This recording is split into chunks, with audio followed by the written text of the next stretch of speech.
not the lousy one I met here in the U.S. The good bodhisattvas, they're very aware of their status.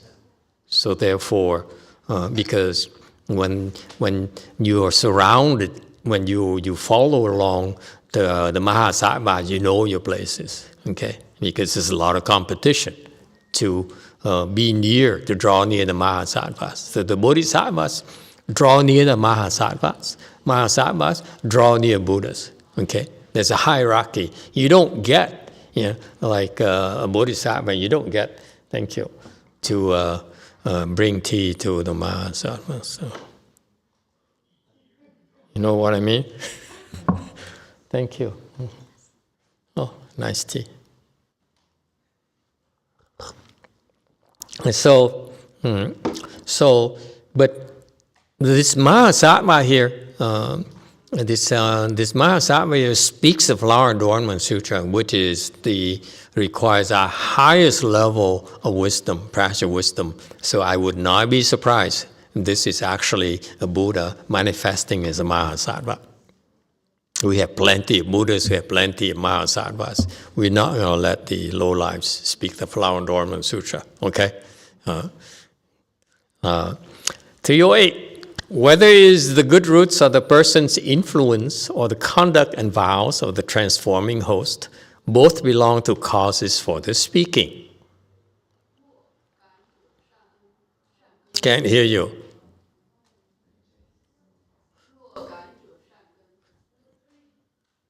若化主恨怨，皆属说因。309. I apologize. This is the first time here at Dharma Treasury. Okay, so we still have a lot of things to work out. So please bear with us. Whether it's a good root, so he's talking about why the Flower Adornment Sutra was spoken. And it's the reason to be spoken. Everything happens for a reason. Okay, including the speaking of this Flower Adornment Sutra. Okay, the good roots of the person's influenced. So the speakers of the Dharma in general are chosen in Buddhism. They're not haphazard at all. When you get to the level of the major sutras, the bodhisattvas who are speakers of sutras in those big sutras are chosen, okay, because of their special people, their level of wisdom. Okay, so and when those bodhisattvas, many of them are mahasattvas, and many of them are not Buddhas yet, and so they're being prepped, they're being helped, okay, by speaking the Dharma. Okay, even though they're not Buddhas, basically Buddhas lend the wisdom to the mahasattvas, so that mahasattvas, especially in the Flower Adornment Sutra, when they spoke the Flower Adornment Sutra, it's the same level of wisdom as the Buddhas. Okay, so that's why it's meant by influenced. Okay, the Buddhas basically loan them their wisdom in order for the Mahasattva to speak the Dharma and explain sutras at the level of the Buddhas. Okay, so do not be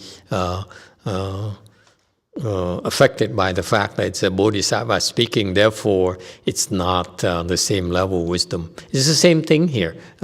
Even when we, low lives like us, when we speak the Dharma, sometimes we get help.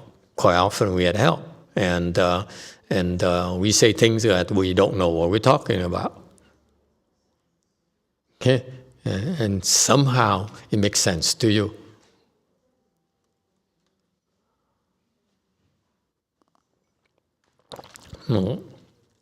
Or the conduct of vows of a transforming host. Transforming host refers to the Buddha. Buddhas appeared in the world in order to transform living beings. To transform, Hua is the name of Master Xinhua. Hua is transform. By the way, YongHua is also transform. Just in case you forgot. That's the only thing I stole from him. Okay, so the Buddhas come to our world in order to transform people. Okay, meaning that the person is changed, is transformed. That person physically is the same person, but the wisdom is being given to them. Even being developed in these beings. And that's why therein lies a concept of teaching in Buddhism. We teach Buddhism we train people by transforming them. When I speak the Dharma for you in the U.S., in the 20 people in the modern times, we don't use the word transform. What word do we use? Do we? What word? You don't know? Trung Yin Sunim. What word do we use? You don't know. Oh. Okay. Anyone knows? What word do we use? Instead of using transforming, which is too Chinese, what do we use? Master Xianjie. What do we use? Sorry, I don't know what we're talking about. You're not paying attention to my sutra lecture, the important Flower Norman sutra lectures, which I had to rush back here in the U.S. to lecture. Yes. Anyone? What is transforming? You don't know? You see, I use a lot of words that you don't realize that actually it came from a Chinese. The concept is Chinese, but the word is English. Yes, 3. Just change. Very original. I got a feeling that Chinese are jealous of my interpretation of the language. That's why, whatever they say, change. Strange, even worse than transforming. Anyone? Come on. Koreans, Master Z, don't let me down. What is a word we use instead of using transforming, which is too Chinese? What word do we use? What concept are we introducing?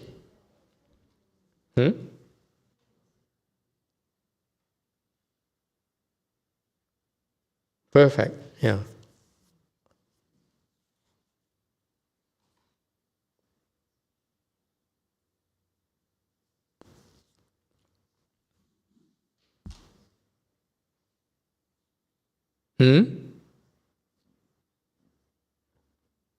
Okay, I give up. The internet, the sound audio thing here. Okay, we'll give them a chance to catch up with us eventually. They're still struggling right now. Improve.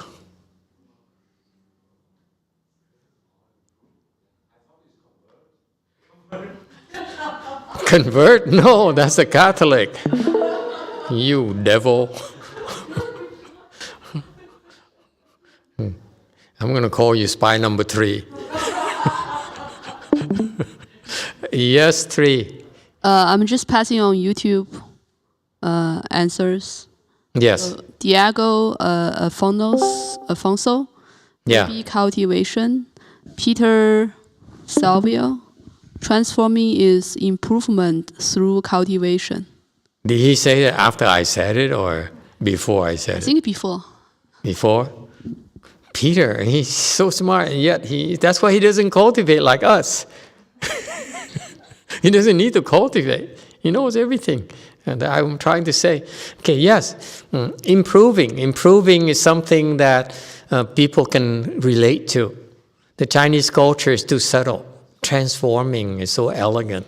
But for us, it's to improve. Okay? So the transforming host, the Buddhas come to our world to transform living beings from a confused person to a person with higher and higher level wisdom. That's why I use the word improvement. In order to have wisdom, actually wisdom is acquired by gradually. The transforming hosts both belong to causes and speaking. So the person, the Mahasattva who spoke the Flower Adornment Sutras, when they spoke the Flower Adornment Sutra, the Gurus enabled them to have the Buddha lend their wisdom, which tremendously help their cultivation. Okay? That's also called certain teaching. Certain teaching is you show them what is that state. Okay, so this is the advanced form of certain teaching the Buddhas did for Mahasattva, is to lend them the wisdom. Yeah, cool. So many levels of certain teaching in Buddhism.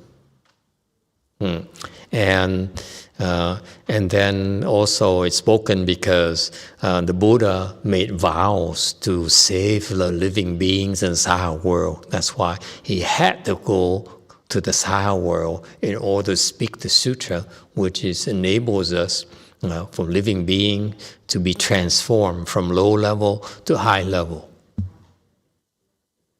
Okay. 310. The ninth, depending on the people requesting. If there are consideration of deep kindness and compassion, there is also that spoken on one's own without request. Can't hear you. 亦有无问自谈。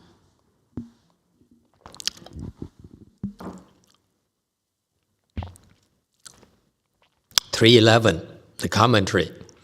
The ninth condition for the flower adornment to be spoken is the people requesting. The people requesting the Dharma. This requires wisdom. So, if you will, it's called planted questions. Okay, because the people in general don't know what to ask, and therefore the bodhisattvas, the mahasattvas, when they requested the Dharma, okay, the Dharma always has to be requested before spoken. So the mahasattvas, the people who requested the Dharma, okay, have the wisdom so that they can see what is that these people present in the assembly need, so that they have this spiritual penetration, this Dharma eye will look at that and they say, okay, I need for today, in order to benefit these people, I need to request this particular Dharma. Okay, that's why they ask the question not only for themselves, but also for the people present there. In a way, it's also for themselves, because they want to be taught. You want to hear from the Buddha how the Buddha would teach those people they're trying to help. Okay, so the Mahasattvas are also getting training as well. And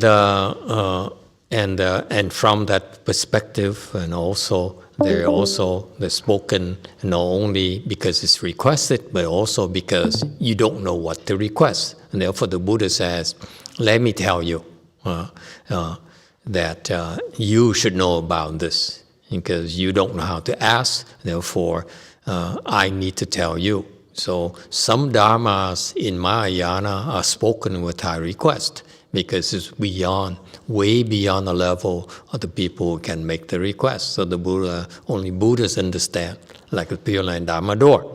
312. If there are considerations or respect for the Dharma or reverence for the person, there must be sincere request, after which it is spoken.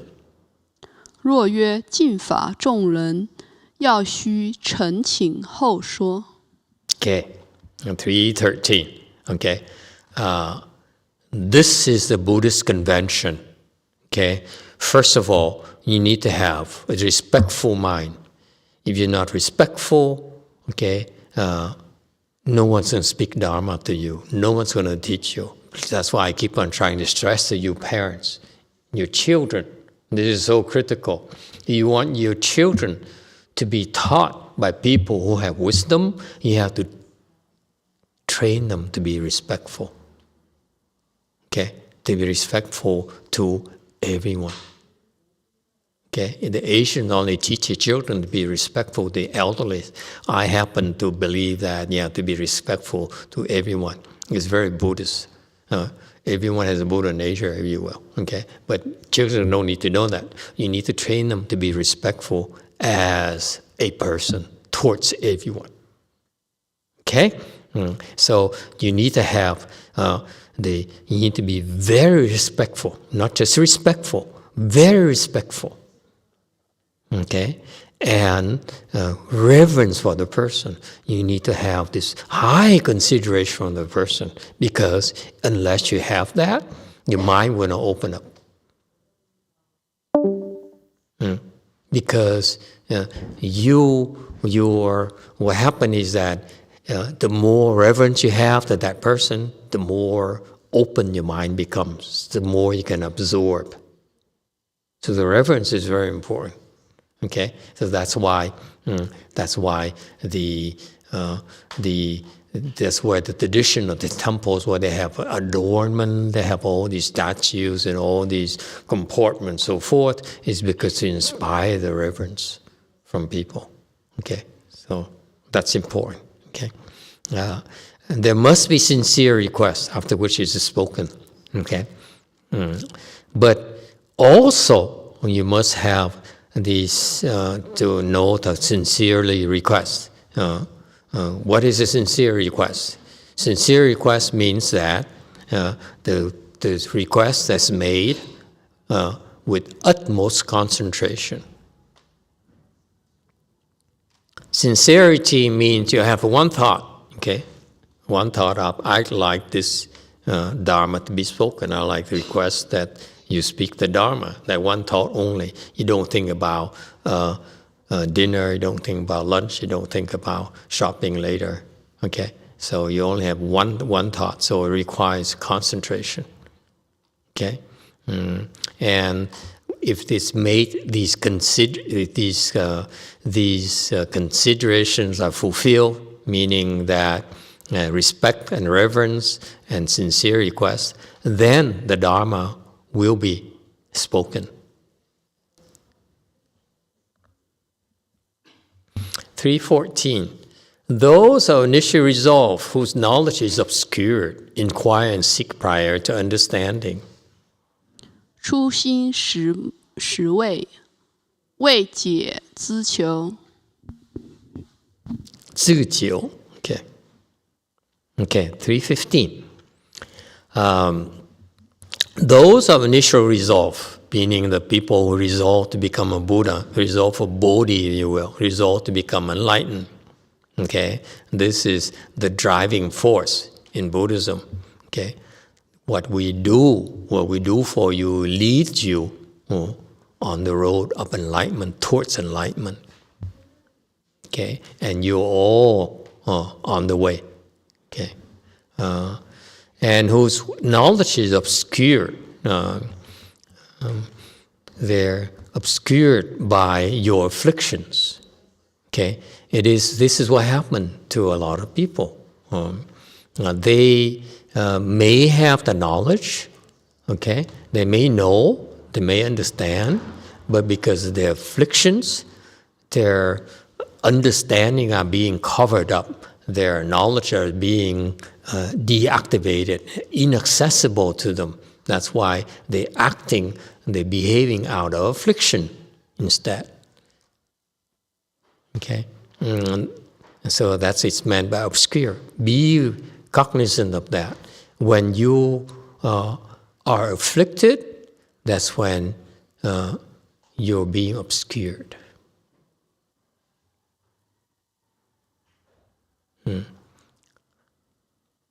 And they inquire and seek prior to understanding. They seek to be taught. Okay, they need to seek to be taught. 316. Those of superior wisdom, out of kindness and compassion, let a doubt arise and make their request. 慈悲，腾以其请。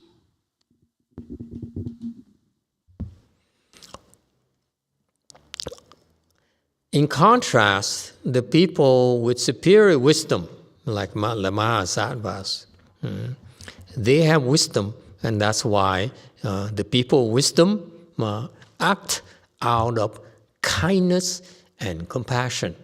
This is the one thing that I feel that my teacher failed to stress when he brought Mahayana to the U.S. Okay, he did wonderful things, but he failed to teach us, my generation, that when you have superior wisdom, okay, then your behavior, whatever you do, is out of kindness and compassion. If your heart is not full of kindness and compassion, then you don't have superior wisdom yet. Know your limitations.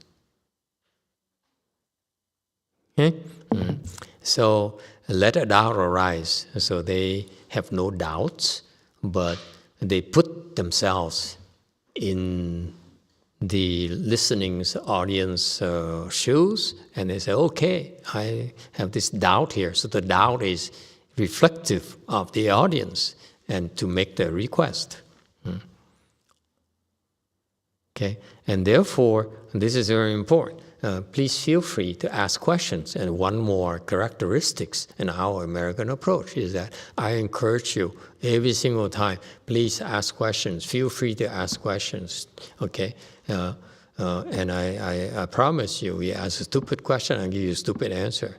But you're going to ask questions, okay? And that's part of the teaching as well. You're stupid, I tell you so. Excuse me. Okay? And so you should feel free to ask questions because it benefits a lot of people.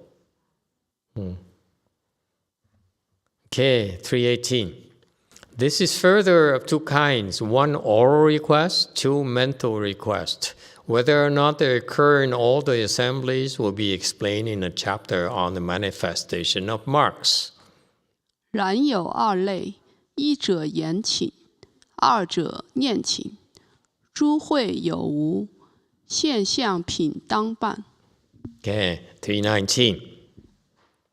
When you make the Dharma request, there are two kinds, verbally or mentally.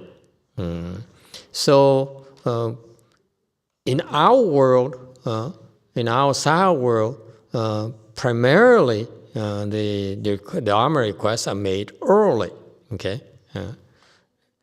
And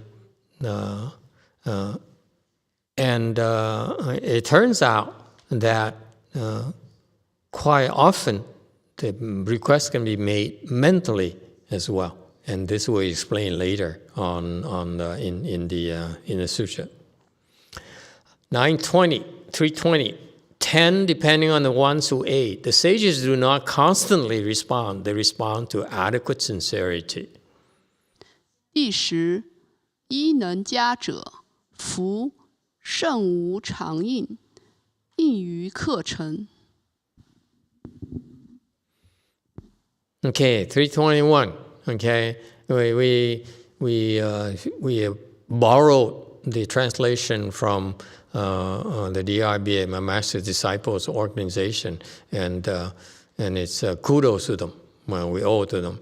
But it gives us the advantages of picking. Okay, I call this Chinglish. Okay, it's too Chinese. Excuse me. Today at Dharma Territory, we are starting a Dharma assembly primarily for the Chinglish. I mean the Chinese people. Okay, so I better know my place. Depending on the ones who ate, the sage should not always respond, not constantly respond. There's no such, the verbiage is too Chinese. Okay, the expression, do not always respond. Agree with me or not? So please change it, do not always respond. Okay, our English version is slightly improved, by minute amounts. But it makes me smile when I say, do not constantly respond. Constantly respond? Seriously? Where do you learn your English from? MIT? Always respond. Okay. They respond only to sincere requests. Why is that? They have to respond to adequate sincerity. Why is that?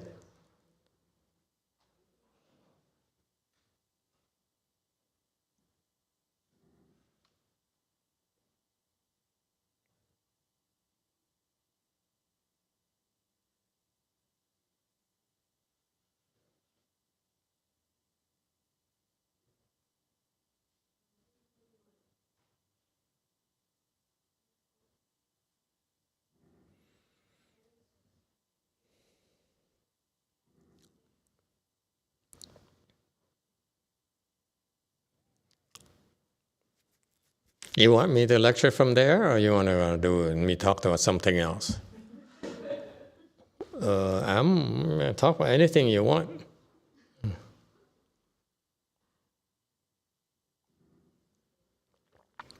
Always respond. That's correct. So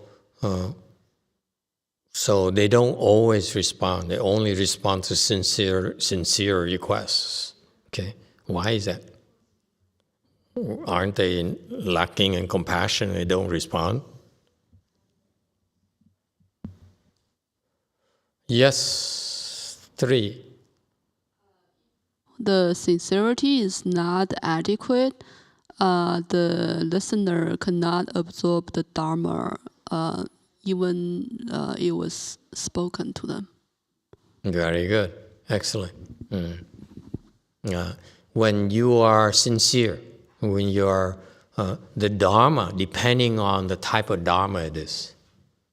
Okay, for this particular, the heavy-duty Dharmas, you need to have the more better quality Dharma vessels, if you will. Okay, meaning that if you want to learn about the lighter Buddha Dharma, such as, I'd say, Hinayana is much lighter, it only appeals to your intellect, then sincerity doesn't matter that much. Okay, so for example, in Hinayana, they don't talk about sincerity that often. Whereas in Mahayana, we keep on hearing, especially from Master YongHua, sincerity, sincerity, sincerity. Okay? And because in Mahayana, that's a requirement. Because Mahayana requires sincerity because it makes you a better Dharma vessel. The Dharma is not arbitrarily given to just anyone. It's conferred upon you. So when the Dharma is spoken to you, it's because what happens is we transfer the Dharma to you. So now you are alive. The Dharma is live within you. Okay, So that's why when we confer that Dharma, we give it to you, it's very, very important thing. Okay, that's why we pick and choose. You don't just explain arbitrarily. Yes, go ahead, 3. YouTube comments. Gold Forest Daniel said, to assure Dharma is not slandered. And then there's a Korean comment says, not to confuse listeners and then to waste their time. That's correct. That's right. That's very good, Daniel. That's right. Because when you say things to the people who are not sincerely trying to learn, okay, then they tend to slander the Dharma. Okay, that's correct. All those are good commentaries. Excellent.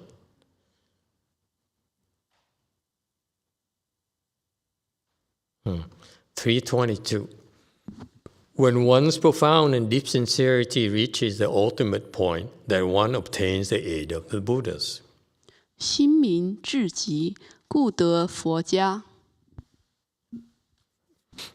323, commentary. When sincerity is the utmost. So the sincerity here has to be at the ultimate point. That's when the Buddhas will help you. Don't say, how come Buddha don't help me and God help me? More often the Buddhas help me. It's because you're not sincere enough. 324. Moreover, if the Buddha himself speaks, then there is no waiting for aid, as in the ninth assembly. 然若佛自说，则不宜加，如第九会。325. When the Buddha speaks, of course, he needs no help, okay, as in the ninth assembly. 326. If they're speaking because of people, they must avail themselves of superior aid. 因人有说，要假上加。 327.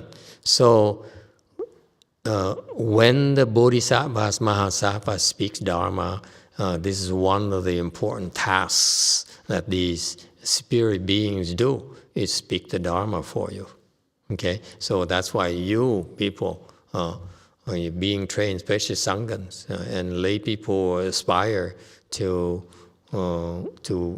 ascend to higher grounds. You have to speak the Dharma. You have to prepare to speak the Dharma. Okay? Because that's it helps open your wisdom.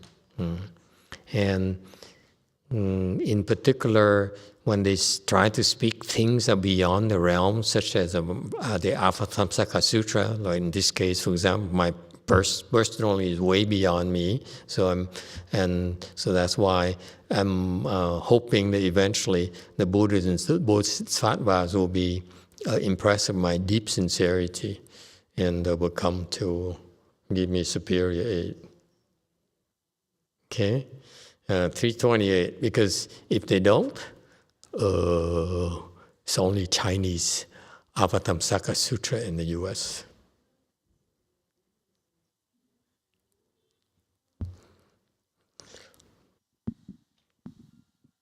I'm taking a lot of chances, you notice. It's funny because I went to Korea and I've been invited to talk to various temples I've never been to before. I never talked to any of the abbots there. Don't know what kind of disciples they have, what kind of Dharma they practice.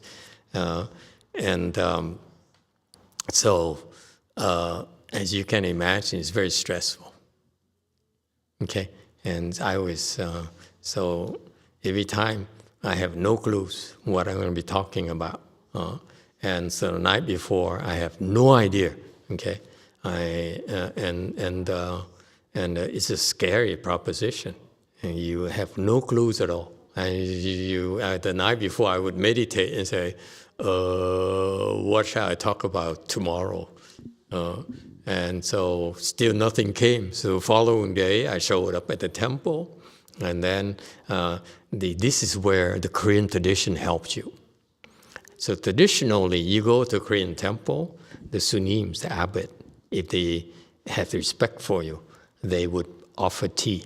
They would invite you to have tea. So that's when you talk to them. The Koreans, they socialize so much. They have tea all day. I think my impression is the Sunnis have tea. They talk to to one another, each other. They talk to lay people. It's always tea after tea after tea. So by the way, I came back this time. I brought back a lot of different kinds of teas, fancy teas, cheap teas, tea without any caffeine in it, so that we can drink tea all day until midnight. Depending on what time of day we drink, okay? We'll have all sorts of teas for you from now on. Because before I was making tea, I used to drink tea like at 8 o'clock at night. I couldn't sleep the night. And I thought, what happened to me? I have to work tomorrow. But no, I couldn't sleep at all. So now I figure out this time now, the Koreans are so sophisticated. After 5 or so, or 6 or so, they drink tea that's decaffeinated, if you will. Okay, so fake tea. Yeah, it's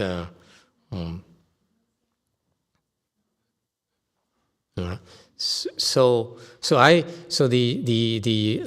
abbot would spend time talking to you, so I get to know what he wants. Okay, so the first time I would talk to the abbot. So he said, some people like they put a lot of emphasis on training their disciples. Some are more interested in making a name for themselves and expanding the temple and so forth. I get to know the abbot, okay, and it helps. And then you go and you see the people sitting in assembly. That's when you get further clues. And then the most important thing is when they ask questions. That's when you know what really interests them. And you'll be amazed on how predominantly what they ask about is how to cultivate. It's amazing. The Koreans, they cultivate so hard, a lot harder than we do, by the way. When you tell them to sit and cross their legs for cross their legs exercise, they say, how long? I said, how about an hour? I said, no problem. They sit for 2. When I said, is that all? They stood up and said, is that all? So anyway, so because they work so hard that they have a lot of questions. And just like I did when I was cultivating at my master's temples, I had a lot of questions and tried to ask questions. And people, tiptoe around me, there's a talking, and don't talk directly about the issues. And so quite often in those Dharma talks, it's a good chunk of it is answering people's questions. And they ask for advice. I have this problem, what do I do? And so forth. Okay, and so that's how it worked out. But I realized that it was so stressful because maybe that's why I lost some weight, even though I ate a lot. Okay, it's because you're only as good as the last Dharma talk. Because you screw up, that's it. The Korean Buddhist disciple to spread the word, and then you're done. If you do okay, then they'll follow you, and they ask harder questions. Okay, so I have a 20 groupies, more like 20 of them. Wherever I go in Seoul, they all show up and ask more difficult questions. Anyway, 328. In the eighth assembly, 8th, there's an H missing.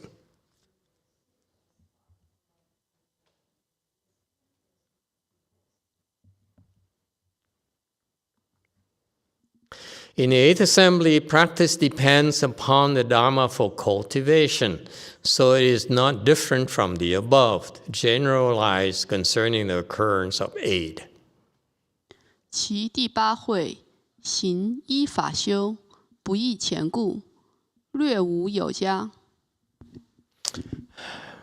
He's It seems obvious to him, but I have no idea what he's talking about. Master Jing Liang is so scholarly. It's amazing. This level of wisdom is incredible. So he knows this sutra inside out. That's why. So when you talk to these people, they assume that you know a lot more than you really do. In the Eighth Assembly, the cultivation depends upon the Dharma, and it's so not different from what has been discussed so far. 330, in the second and seventh, there is not entry to samadhi, so there is no aid. In all the rest, it occurs. 27不入定，故无有家，余皆具有。And this 331, this is why I keep on telling you that this is great for the scholarly thing, because you want to be thorough so that you expound the knowledge thoroughly, completely cover all the bases. But it's confusing for people because we can absorb so much, we can retain so much. Okay, it's not meant for general consumption, because that's why this prologue here is very, very advanced, and that's why it's worthwhile just to go through it. Okay, don't try to understand too much. Okay, and so sometimes there's no samadhi, and therefore there's no aid. Okay, but in general, you need the samadhis to speak the Dharma. 332, there's no samadhi because the Buddhas were speaking.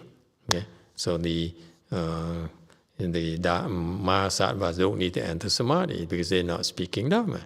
332, the reasons for aid, to demonstrate through the identical aid of all Buddhas that their speaking is identical, for speaking on the part of one is speaking on the part of all. 所以家者，欲显诸佛同家，即同说故，亦说一切说故。 Okay, so why did he aid in 333? The commentary say, why did the Bodhisattva provide aid to the Mahasattva to speak the Flower Dormant Sutra? It's because it's the same all Buddhas, the same exact speaking. So this Flower Dormant Sutra here is spoken, is being expounded it's exactly the same way everywhere in the universe. All the Buddha lands. Okay. And therefore, in a deeper level, you're not talking about one Buddha, but actually you're talking, all Buddhas are actually just one Buddha. Okay, the Dharma body Buddha. So when in each world you see these Buddhas speaking, actually transformation Buddhas speaking, Shakyamuni Buddha is transformation body Buddha, whereas he's actually speaking on behalf of Vairochana Buddha, which is Dharma body Buddha. So all these transformation body Buddhas throughout the universe, each Buddha land in the universe, when they speak the Flower Dormant Sutra, all those transformation bodies are speaking on behalf of the Dharma body Buddha. All right, the one Buddha. 334. She's very scholarly. Also to demonstrate that the seed of the fruit is without words, for it is on the cause with its marks that there can be speech. 亦显果海无言故，因相可说故。 335. To demonstrate that the seed of the fruit is without words. See is very, very vast. We cannot see the bounds, its boundaries, okay, its depth. The fruit here refers to your fruitions, okay? You have various levels of fruitions, is without words. What does it mean is without words? Demonstrate that the seed of fruit is without words. What does it mean?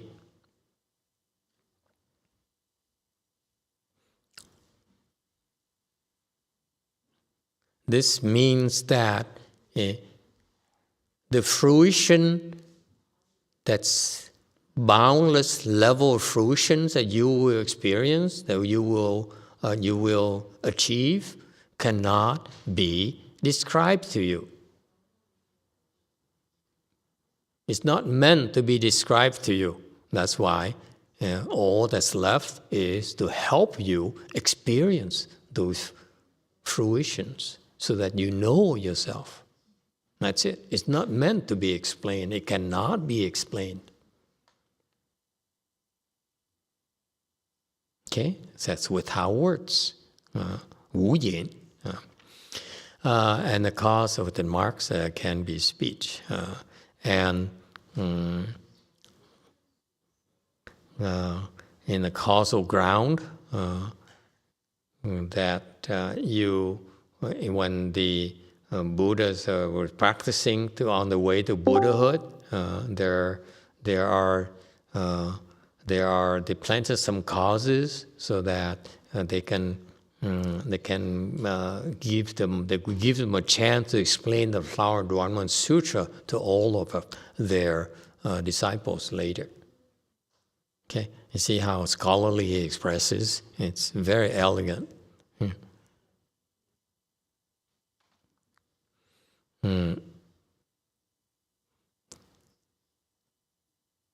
So in 336, in the sea of fruit, nothing can be said.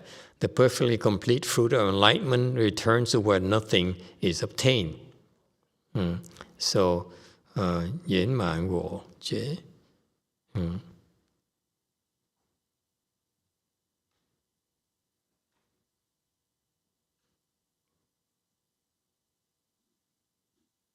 There's something missing in Chinese first. The first phrase is missing. I don't know what it is. The perfect fruit of enlightenment, 归无所得. Okay? When you reach enlightenment, the requirement for you to become enlightened, okay, is that there's nothing to be attained. If you say that I want to become enlightened, then you'll never become enlightened. If you say I want to become fourth-stage arhat, if you don't teach me, I will quit. I will go to a different temple where they treat me better. Okay, sounds familiar? We heard that before publicly, remember? Okay.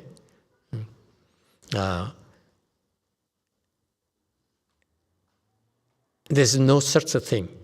Nothing that can be attained. Okay. In particular, the fruit of enlightenment cannot be attained. So you have to let go. Okay, so you have to let go. That's why you reach enlightenment. And when you reach enlightenment, because you let go, then people ask you what it's like. I say, what? Okay, so they don't talk about enlightenment anymore. They don't go back and describe, oh, enlightenment is so wonderful. 337. Inasmuch as it is that way, the samkhayas and the minor characteristics should not be all to represent it is fine and subtle, difficult to know, since it transcends the cause and the fruit.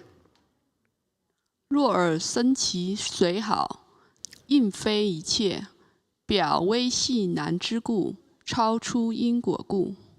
Okay, so he says, in terms of citations, the Dharma spoken in samkhayas and minor characteristics in that section of Avatamsaka Sutra of things that fine and subtle, difficult to know, okay? They will transcend the cause and the fruit, the cause and effect. 339.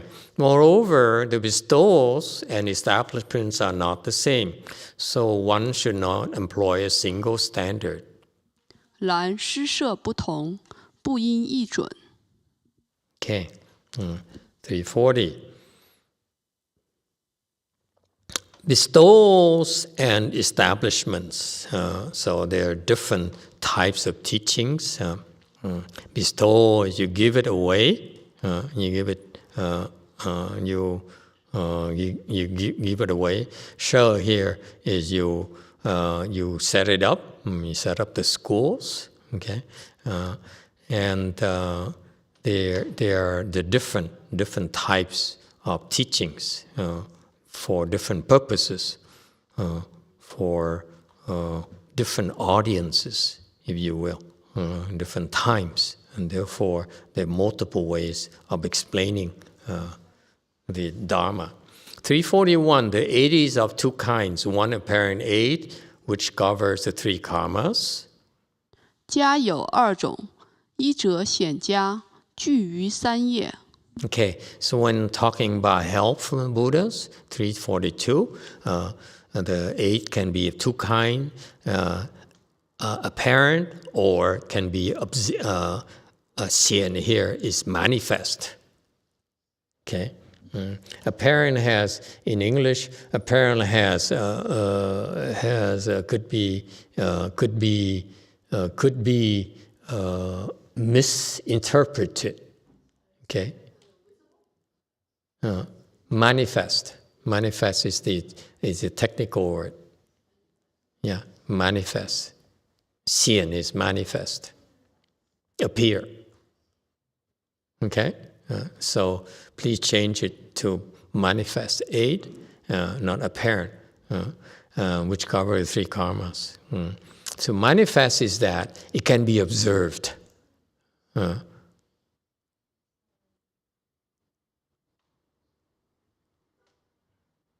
And the prior slide too, you don't mind.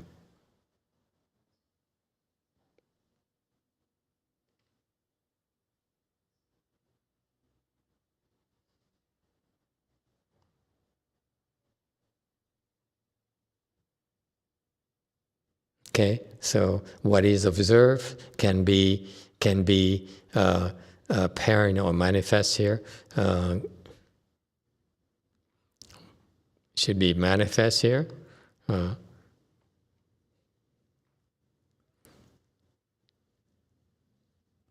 Very good. So when it manifests, it encompasses the three karmas of body, mouth, and mind. Okay, so you can observe with the body, you can speak Dharma with the body. Okay, so you can help. And your mouth or mind, you can read people's mind. 343, 2, hidden aid limited to giving wisdom that enables one to speak. 二者名家，但与智令说。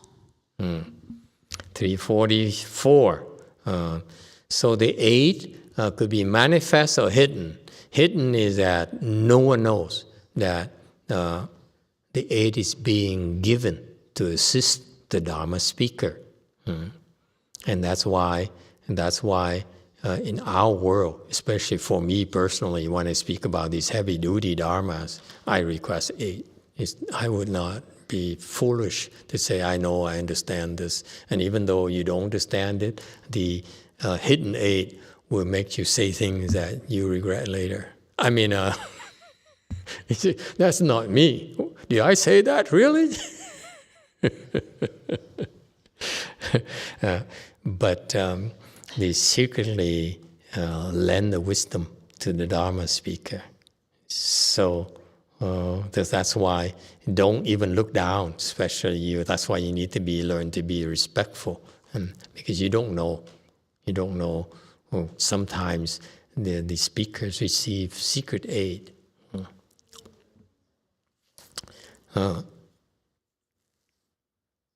It's funny because when I was when I was a novice at Master Srina's temples, and this Vietnamese monk was lecturing very well in the Avatamsaka Sutra. He is so elegant. And then towards the end of my tenure there, I was there about 2 years, toward the end of my tenure, his lecture is so horrible. Okay, and it's so obvious. It's night and day. Before we had a disagreement, major disagreement. Before that, it was beautiful. It was fantastic. And then after the disagreement between me and him, the lecture didn't make sense at all. It's nonsense. Okay. Yes, 3. Say 3. Master, when you said we shouldn't say, we shouldn't think, I want to get enlightened, but then you teach us to set that as a goal, right? So is the difference just about not being attached to the goal, but still have a goal? Yeah, you need to want to bring forth the mind, the body mind, but eventually you'll be trained on how to get there. In order to get there, you have to let go eventually. Okay? It's just when you say, I set something as a goal, that's kind of by definition means you want it. Otherwise, why you would set as a goal? I'm sorry, what's the question again? Never mind. See how you one way to answer questions? What was the stupid question again?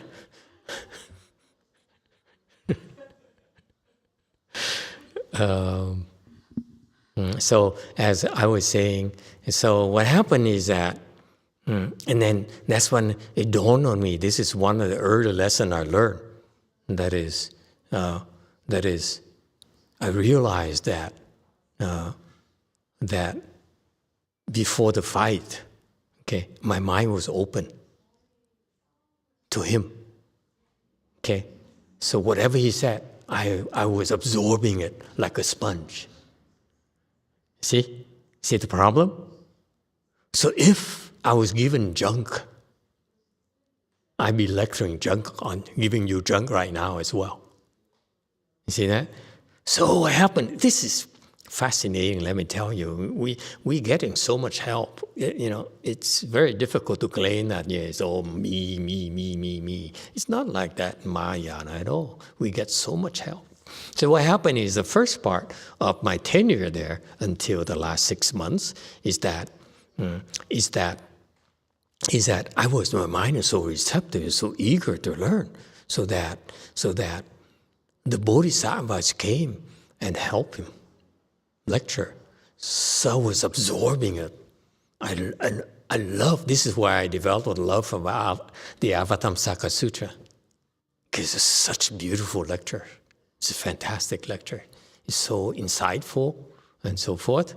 And then the second part, I totally lost interest, lost faith, lost everything. So therefore, everything he said is junk.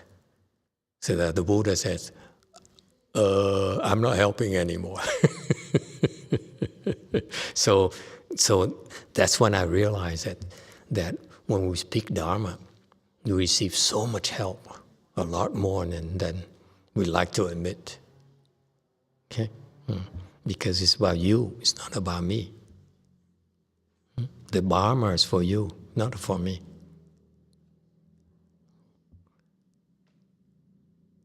Hmm. 345. The universal light and Dharma realm have no apparent aid, but do have hidden aid. 普光法界无显有泯。346. Example in chapters, universal light and Dharma realm have no apparent aid, but have hidden aid. 347. All the rest have both. For if there is apparent aid, there must also be hidden aid. 余皆具二，显必有泯故。 And he goes on and on about dissecting hidden and apparent aid. Apparent, manifest. Can we change manifest later? Okay. Yes. 3. 3. The 普光法界 in the place. Like, Those are the chapters. oh, okay. I saw it's a place. Yeah.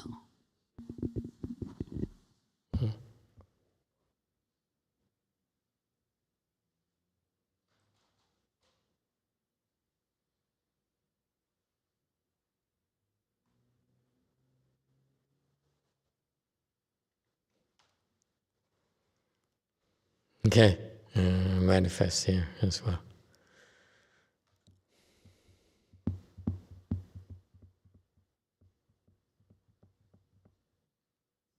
You consider do a Control C.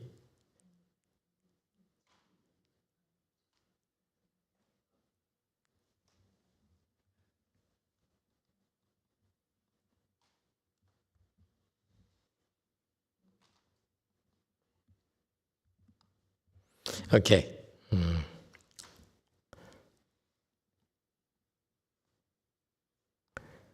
349, the rest will be explained when they are reached below. This ends the causes and conditions for the arisal of the teaching.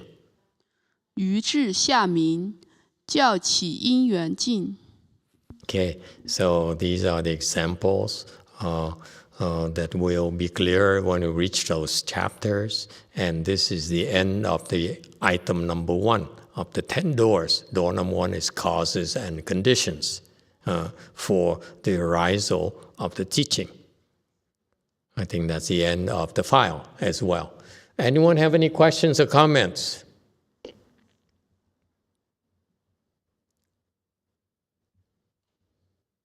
Shall we continue? Should we drop it?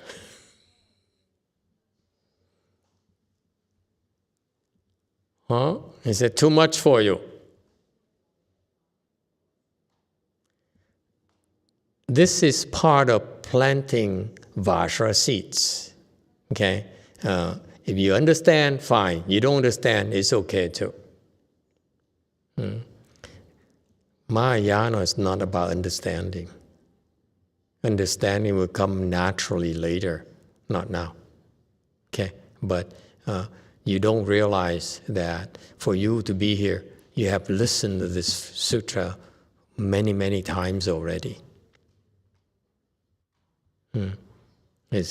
So that's why you now have the chance to listen to this, and now I feel compelled to explain this to you because I waited for a long, long time. I actually created a condition. I said, I will not explain the Flower and Adornment Sutra unless the proper conditions. I will not explain it sitting in a living room, for example. Okay? It's inappropriate. Okay? It has to be a proper temple with the proper conditions for speaking a Dharma so that it benefits a lot of people. Otherwise, it's no point me in doing it, because doing it would then, that in the improper way would degrade the value, reduce the value of the Dharma itself. The last thing I want to do. All right, so are we going to do part 2?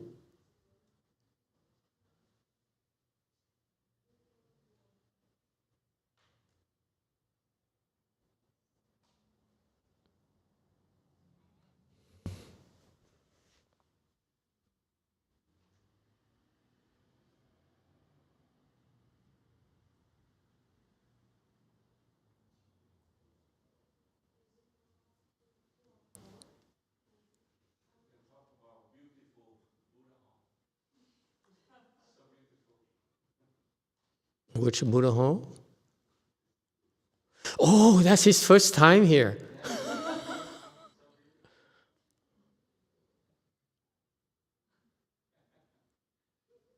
I'm glad you enjoy it.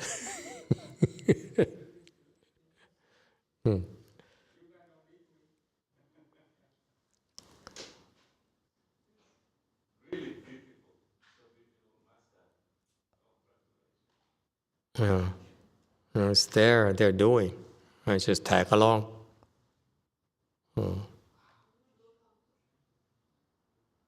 Is that it? Is this the next file? Jewel Kong has a question. Go ahead, Jewel Kong.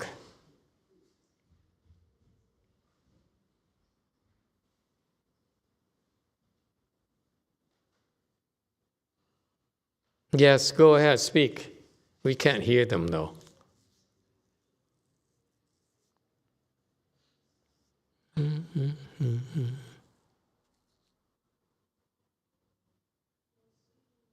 There's so much pride in the way they put the Buddha all together.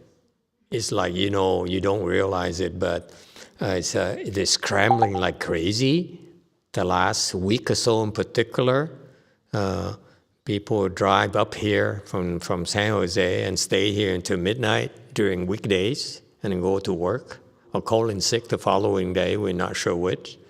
Okay, and so it's so much work to be done because it's not because it's so much work, and only because so much work, but they so meticulous. They want a certain way, so that I don't need to worry about it.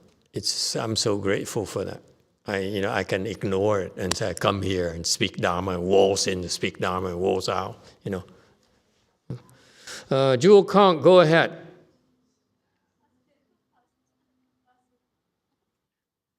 자비와 지혜가 Oh, hallelujah! We can hear you. 설명을 해주시면 바랍니다. Thank you.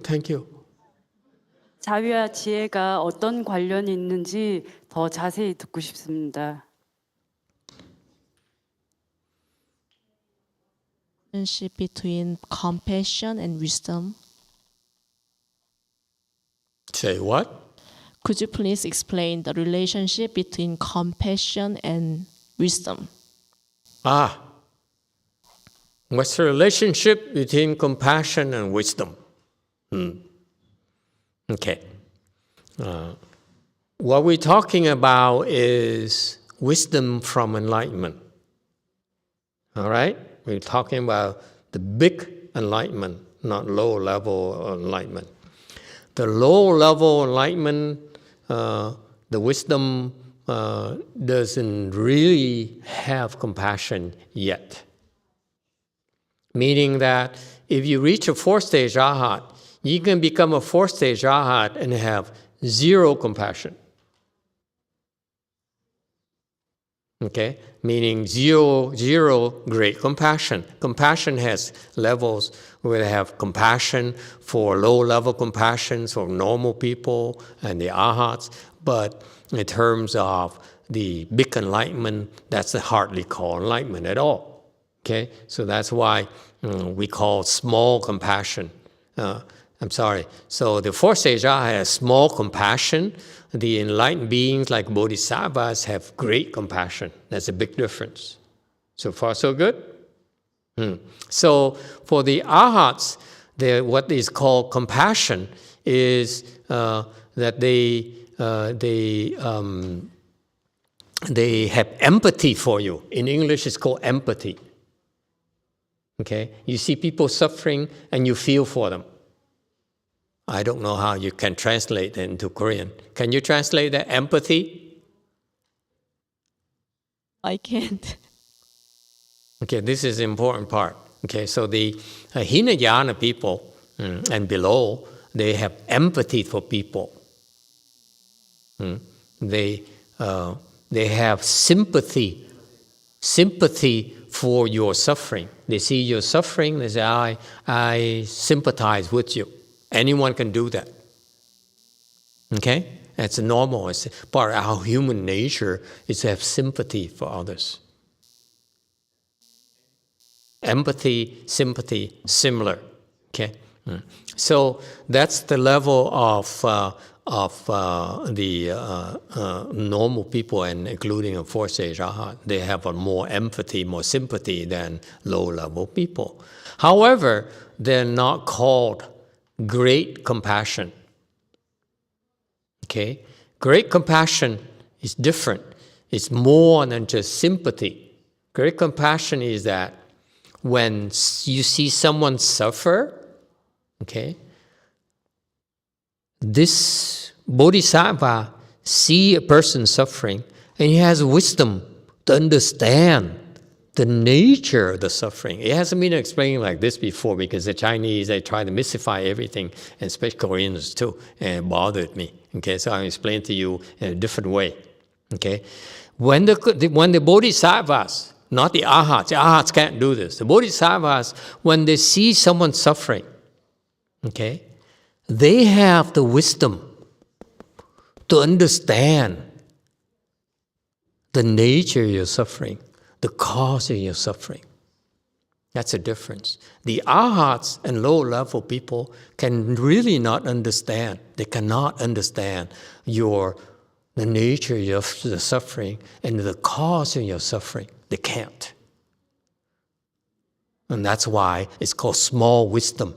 That's why when you ask the arhats, how do I meditate? They give you a lot of general answers. They don't give you exactly why you can't meditate. You understand? So if they ask you, you ask the arhat, why do I suffer? They give you general answer, what suffering is about. The 8 kinds of suffering, the 3 kinds of suffering, the 16 kinds of suffering, and so on and on and on. And you pick and choose.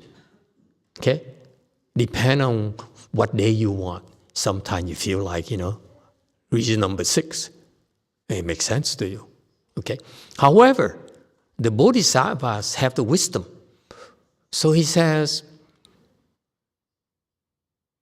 I see that you're suffering.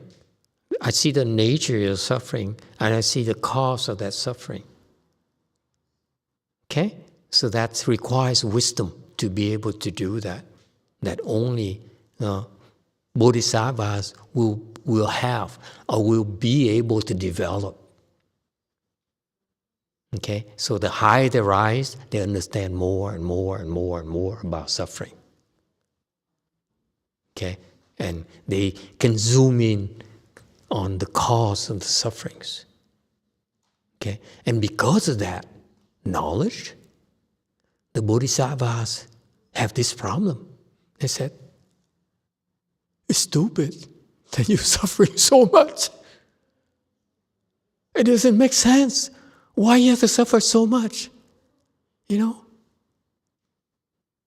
And so the Bodhisattva says, this is nonsense, you're suffering nonsense. So what happened is, it's called great compassion, they said, because they said, they take it personally, the fact you're suffering, they see the causes of suffering, so they said, your suffering is just the same as mine. They feel exactly your suffering, and therefore they want to help you get rid of the suffering.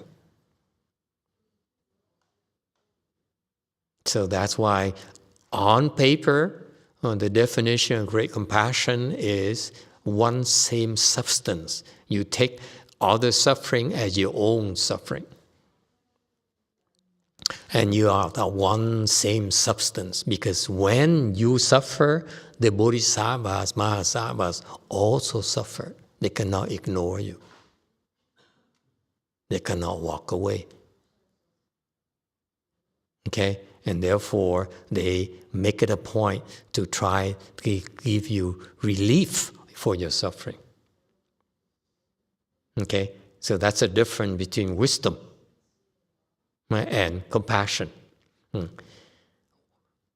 Great compassion, that's all you need to know. Great compassion is to be able to clearly see all the suffering, see the causes of suffering, okay, so that they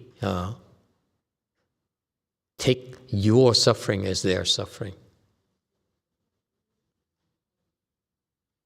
Whereas the non-bodhisattvas, the lower-level people, they cannot. They say, you are you, I am me. You're suffering, I understand, I have sympathy for you, but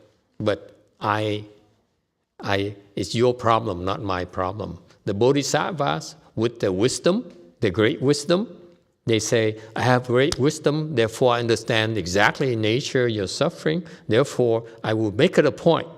Part of my career, part of my work, part of my life is to help you solve that problem. Because You suffer is the same as I suffer. Does it help? Okay, so that's why you understand why the low-level people like Arhats or Prateka Buddhas or the worthies who are not enlightened yet, they don't understand great compassion because they don't have wisdom yet. Okay? In other words, another way to explain it to you is that when you open great compassion, when you have great wisdom, you naturally become more and more compassionate. And you make it part of your meaning of your existence is to relieve suffering for others. And that's how your compassion becomes bigger and bigger and bigger.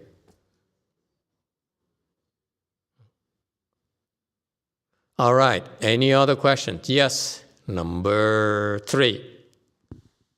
I have a question. So, do you develop wisdom first and then compassion, or should we try to develop compassion before we had the wisdom of Bodhisattva?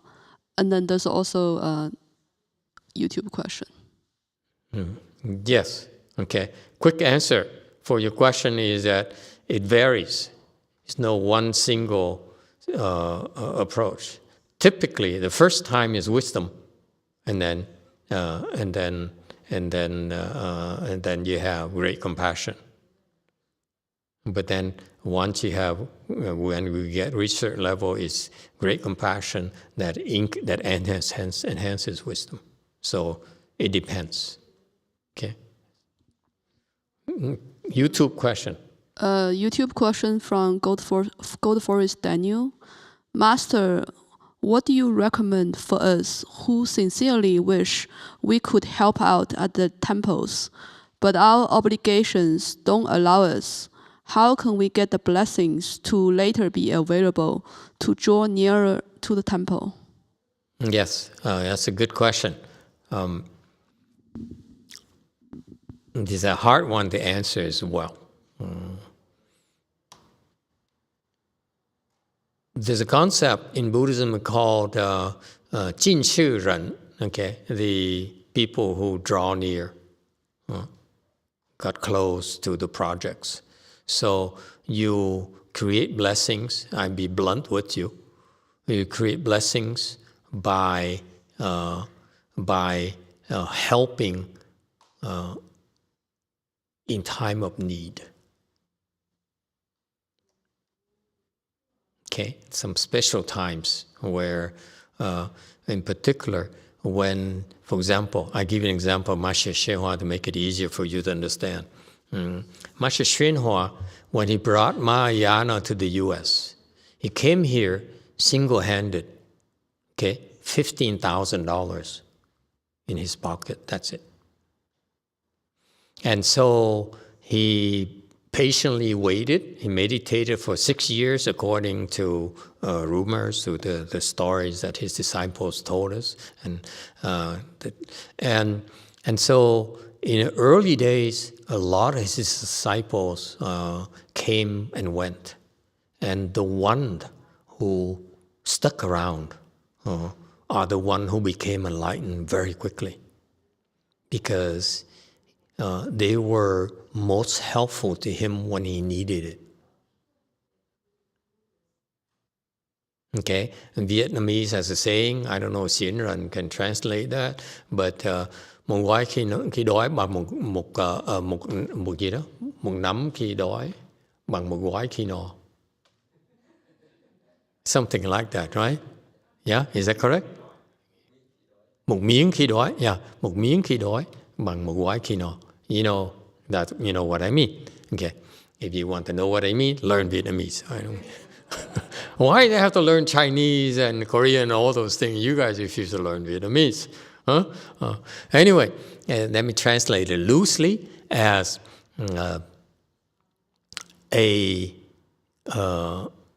how shall we say it? A slice of bread is worth more than a loaf of bread when you're hungry. A slice of bread when you're hungry is worth more than a loaf of bread when you're full. Okay? And so that's the meaning. So what happened is that you look at his history, you know, for example, the guy who bowed, okay? Bowed, okay? And so the first group, you know, they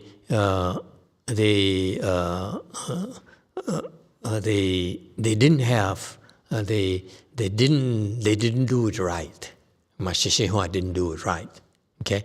But the second group, he learned from it because it's his first time too. You think we know everything? No, we experiment like heck on you. There's no training school that says this is how you become a Dharma master. Did you know that? There's nowhere in the universe where you can send out kids to go, hey, and would you like to become a Dharma master? This, the Harvard of Dharma master here. Yeah. So the second group, okay, he understood, and so the second group who did the 3 steps, 1 bow, okay, they did it right, and that's why they have all kind of responses, okay, because he needed them to have results. So my point here is that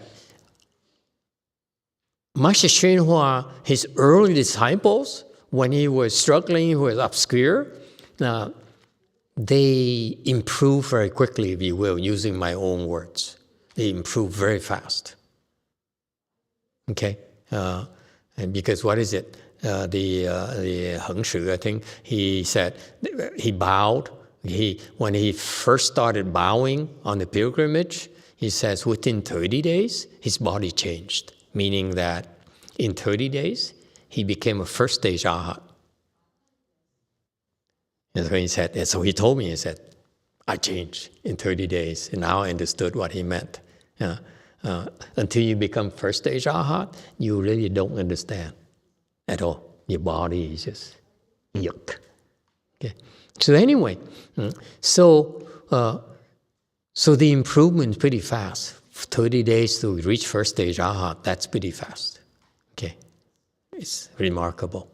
Okay, and then after that, it kind of died out. Too long to reach first ground, in my humble opinion. Okay, so maybe the next 2 years, Master YongHua didn't have any needs anymore, so so he went down from there. Okay, but anyway, so you plant blessings by helping the temples when they need it. Okay, so it's Daniel who's non-Asian.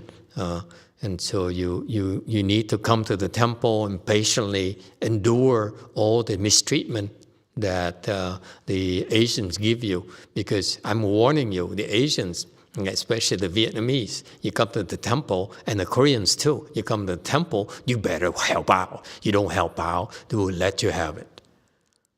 Okay, you don't help out, they give you bad, dirty looks and drop hints and stuff like that. Especially the Vietnamese and the Koreans. Am I correct, Koreans?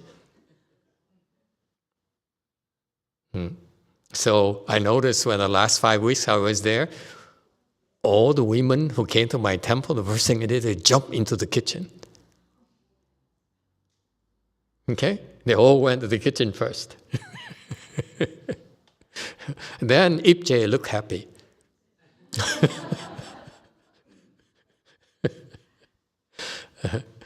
So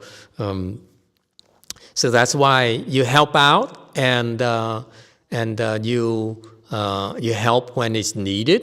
Okay, and the more that's how I finally understood. The more real needs, dire needs, the master has, this is when you improve quicker. When the master has no more needs, no one improves anymore. You know, like right now, over in his temples, no one's improving at all. actually sliding down because they may have too much. Okay. Anyway, so that's the one thing. You watch out for the chances to contribute when it's most needed. Okay?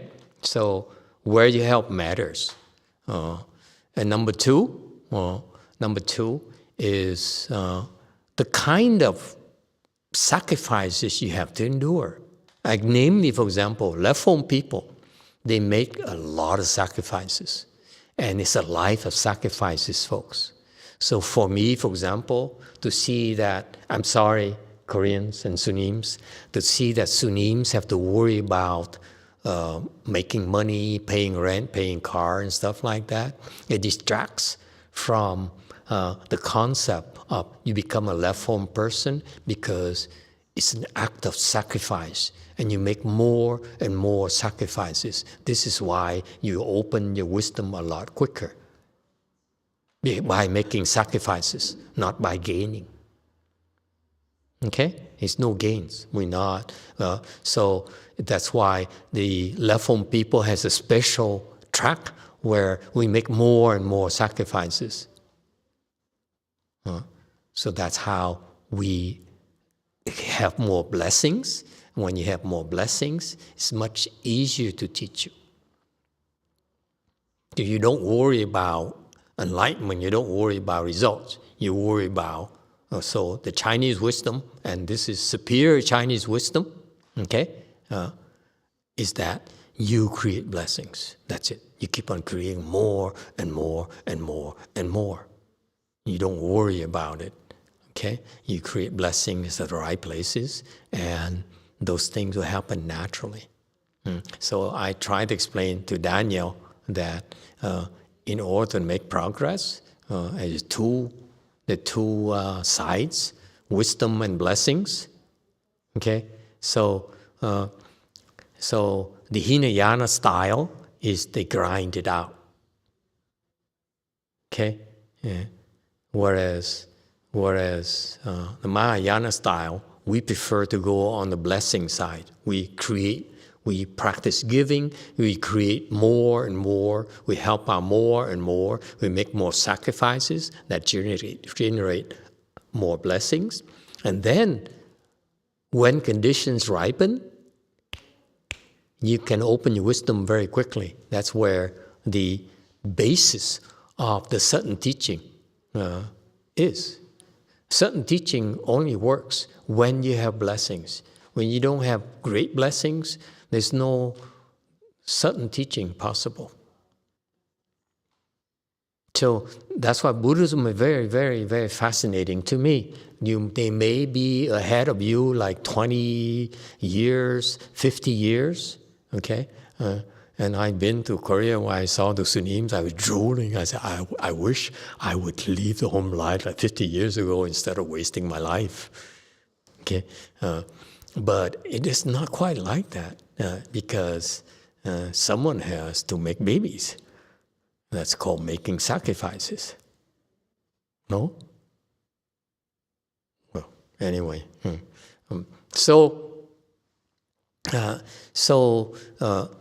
The Chinese wisdom, which I really feel that this is superior Chinese wisdom, and I don't know why they lost it nowadays, okay, is you create blessing. You plant blessings and blessings, blessings nonstop. It's never enough, let me assure you. Okay, so you plant blessings by helping out, by making sacrifice, especially helping out when it's really dire needs. Okay, and you plant blessings. Okay, and then great thing happens. That's all. Does it help, Daniel? That's all I have. Yes, go ahead. 3. Way Mountain Daniel has a question. For God to be crucified on the cross for the redemption of sins of humanity, is it considered great compassion in Buddhism? Just curious. God or Jesus? I take it that he means Jesus. God doesn't get crucified. God is God. God is untouchable. I don't know where he learns his Catholicism or Christianity or whatever. He's Catholic or Christian. I keep on forgetting. Yeah. God doesn't get crucified. Oh, anyway, is it considered great compassion? No. Remember, Daniel, great compassion requires wisdom. And I'm sorry, my friend, I'm going to offend you now, because I've never been afraid to offend you. But since you asked the question,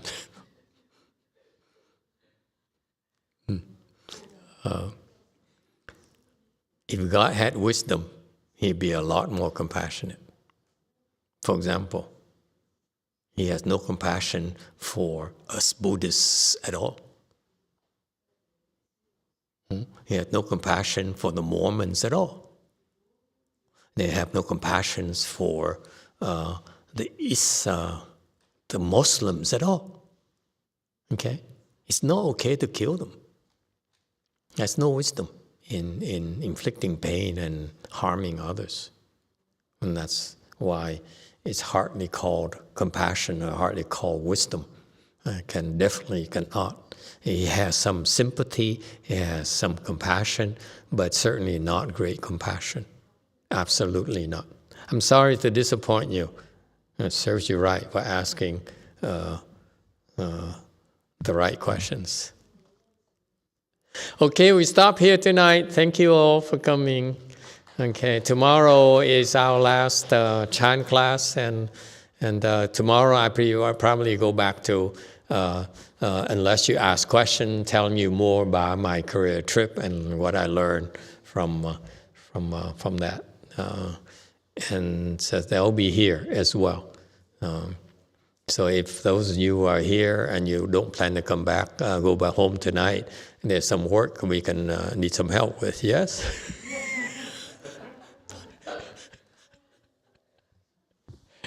Okay.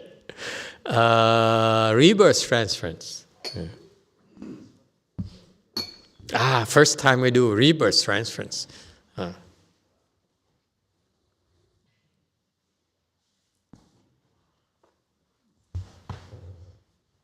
Looks like you're not